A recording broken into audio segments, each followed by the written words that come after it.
Dragon Ball Hakai Chapter 5, The Planet of the Saiyans.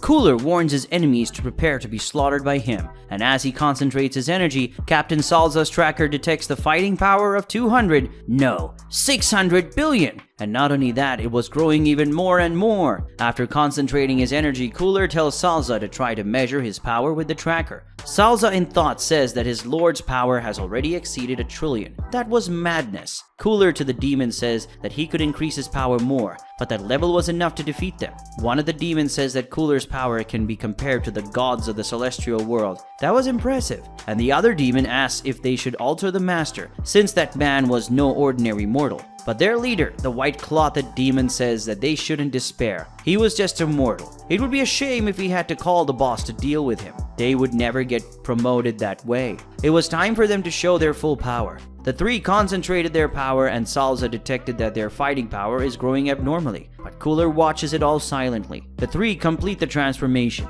They are bigger and stronger. Cooler asks Salza about their power. Salza explains that individually they are weaker than Cooler, but together they can be a problem. Cooler smiles and says that was good. They would be good exercise. But those words irritate the demon, who rush towards the mortal at high speed. They move around Cooler so fast, they create a whirlpool of sorts. Two of them attack Cooler, but the mortal escapes the attack with a leap.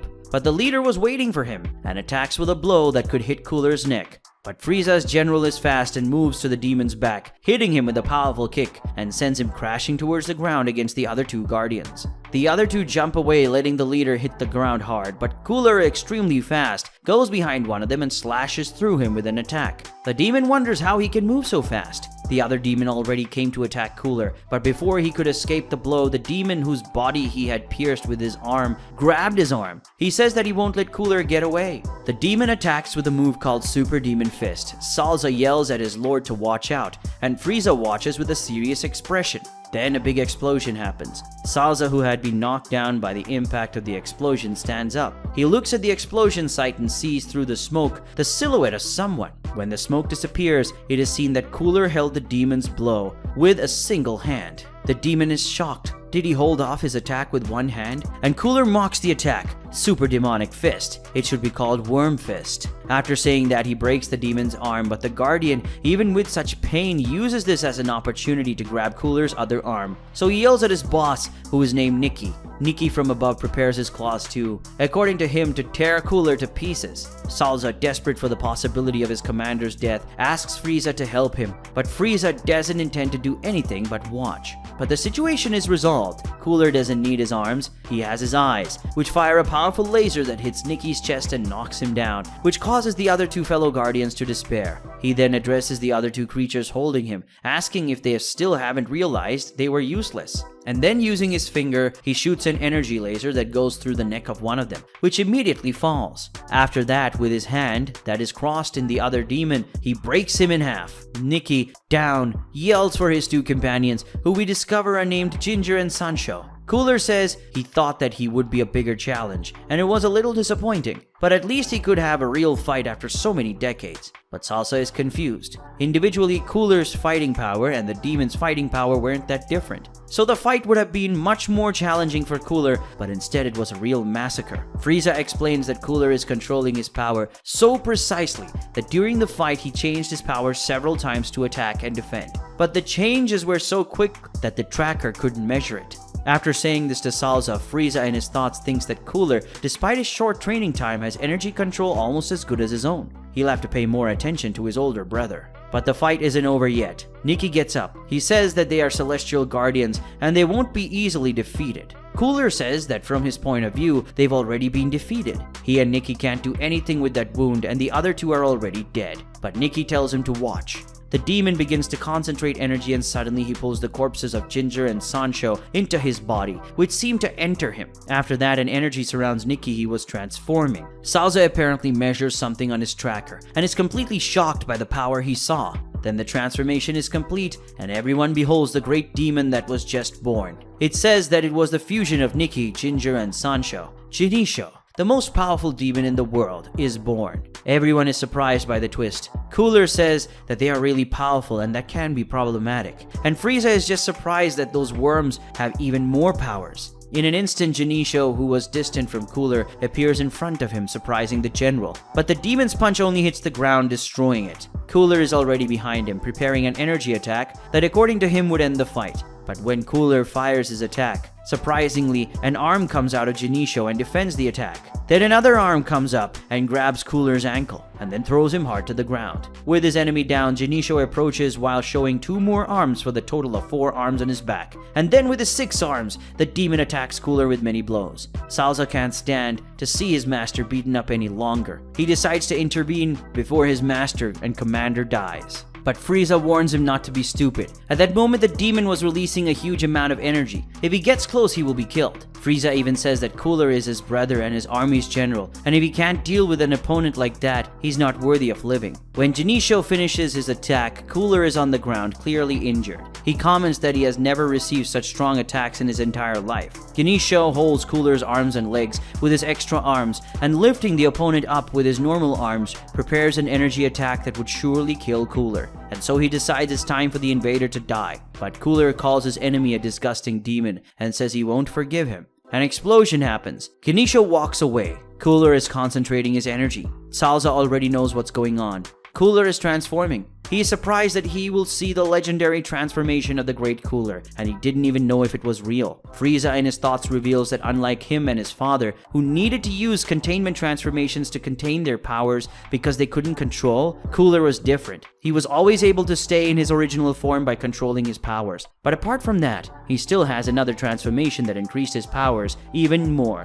He reveals that he has a bad memory of this transformation, and that is in the past. He had a lot of problems because of it, but it's a little nostalgic to see that from there. Cooler finally shows off his amazing final form. He said that he didn't expect to have to use that form there, but Genisho should feel honored to be killed by him in that form. The demon doesn't like to hear that, and while telling the invader to shut up, he throws his army at the enemy. Cooler gathers some energy in his fingertips, then lowers his arms as if finishing a cut. Then Genisho's arms fall off. After that, at incredible speed, Cooler appears in front of Genisho, and before the Guardian can react, the cold demon pierces the Guardian demon's stomach with a single blow. Genisho says that was impossible. He can't believe his opponent's strength. Cooler says that Genisho's powers cannot be compared to his, and he still wasn't using all of his power. That is, Genisho never stood a chance in this battle. But the Guardian demon doesn't give up. He tells Cooler to shut up, and with Ginger and Sancho's mouth on his chest, Genisho fires 2 energy attacks. But Cooler amazingly holds the attacks in his hand, which leaves the demon shocked. Cooler says he's tired of them, and Frieza, realizing what his brother was going to do, yells at him not to.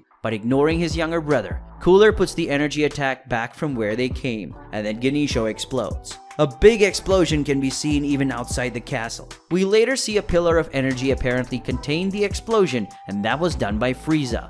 Salza is relieved. He thinks that if it wasn't for Frieza, he would have been killed by it. Frieza scolds his general. If he hadn't contained that explosion, he could have destroyed the entire castle and killed everyone. But the 2 of them, and that included Janemba, Cooler's soldiers, and even those on the ship. Cooler, with an unconvincing expression, apologizes. He was too excited, and besides, those enemies weren't weak opponents that he could fight with absolute control of everything. Frieza is annoyed by his brother's fake answer, but decides to ignore it and goes to take a closer look at the cocoon. Frieza notes that the cocoon was unharmed despite all the pressure of the battle. But now what? How was he supposed to wake Janemba? Cooler asks if he didn't ask what he should do after he had possession of the cocoon. Frieza says no. He expected to ask those idiots, but he didn't have time. Also, Cooler killing them didn't help much. But the older brother already has the solution. How about asking Zuno, who knows everything?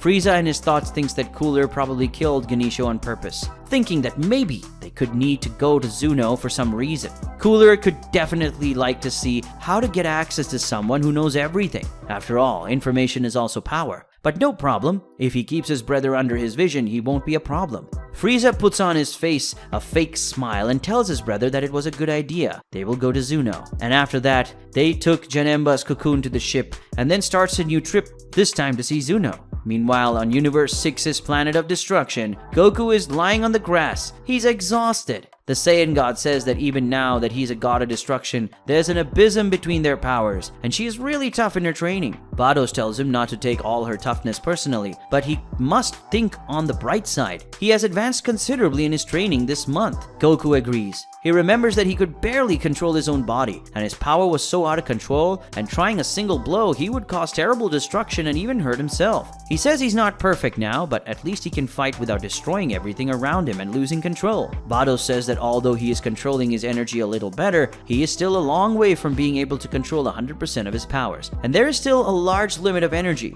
he can release in battle. And if he exceeds that limit, somehow it can cause great catastrophes in the universe. But Goku is determined and says he will continue to do his best in training. Vados says that for now she thinks it's best if they take a break from training. A little rest can be good for performance. How about he know a little about his universe? Is there a specific place he would like to visit? Goku is excited with this question. He says that he would like to fight Hit again. He would like to know the Earth of that universe and would also like to know the planet of the Saiyans. Vados says that fight against Hit might not be a good idea. There is a risk that the battle will get out of control and they destroy the entire universe. But visiting Earth on Sadala might be a good idea. Goku thinks a little better. He's lived on Earth his whole life, so he shouldn't find much news there. In that case, he will visit Sadala. Vados agrees and suggests they rest for the day, and tomorrow they leave for Sadala. The next day, Goku and Vados arrive on planet Sadala. Looking at a large castle, Goku comments to Vados that he didn't know the Saiyans planet was so technologically advanced. Vados says that it was not always like this, and that in the past the planet went through many problems. But in the last millennium,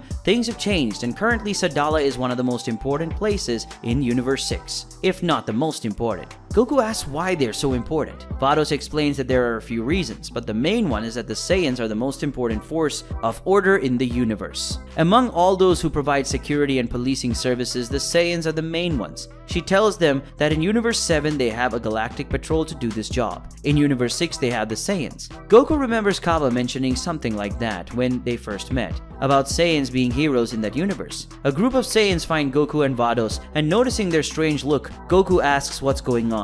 Vados explains that they are close to the planet's royal castle and that area is probably off limits. This information is confirmed by the Saiyan guard who approaches the visitors, saying that this is a prohibited area. Goku says they don't want trouble and that he would like to see Kaba, Kale, and Caulifla, but the soldier is very angry with that. He asks them what they want with their captain and what relationship they have with those criminals. But Goku doesn't understand. He swears he's not a bad guy. But someone yells stop. It was Kaba, who was coming there to them. Kaba reassures the soldiers. He says that they can rest easy and that he would take care of those two. As the soldiers leave, Kaba asks what Goku and Vados are doing there, and also asks where Lord Champa and Mr. Vegeta are. Goku lightly explains the situation, saying that Champa wasn't doing a good job and that he's now the god of destruction. Kaba is shocked by that. Was Goku a god of destruction now? And how did he not notice the outfit that Goku was wearing? But then Kaba realizes something else. If the god of destruction was there, does that mean Salada should be destroyed? But Goku reassures the Saiyan that he's just visiting to see the planet. Calmer, Kaba says that in the case, he should meet the king. He should know there is a god visiting them. Goku quickly agrees.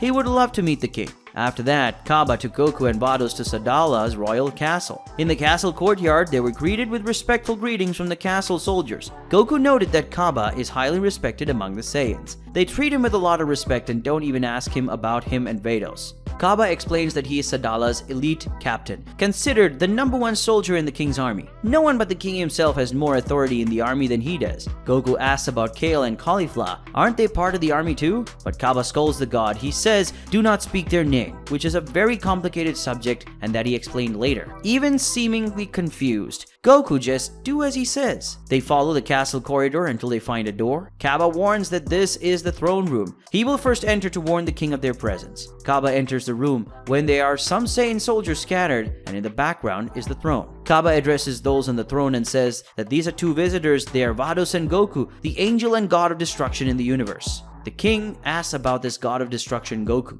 Wasn't the Hakishin's name Champa? But Kaba explains that now Goku was the new god. The king lets them in. Goku and Vados enter. Goku looks at the king, who returns the look with a serious expression. The king raises from his throne, descends the stairs, and then kneels. He respectfully greets the great god of destruction and asks the reason for his visit. Goku is amazed at his attitude. He says he doesn't have to do all that. He was just a Saiyan just like them. Vados disapproves of this behavior. Apparently, the divine behavior classes were not effective. The king is very surprised. He apologizes. After that, he introduces himself, and his name is Krista. Goku also introduces himself. Looking at the king's face, he notes that it's just like Vegeta. Krista recognizes that name and asks Kaba if this Vegeta wasn't that Saiyan from Universe 7. Kaba confirms and says that Mr. Vegeta and Lord Goku are great rivals. Krista, understanding the situation, says it's a little curious that a Saiyan from another universe became a god of their universe. Goku agrees it is kind of weird, but the king treats him very friendly, asking if he would like to join them in a feast.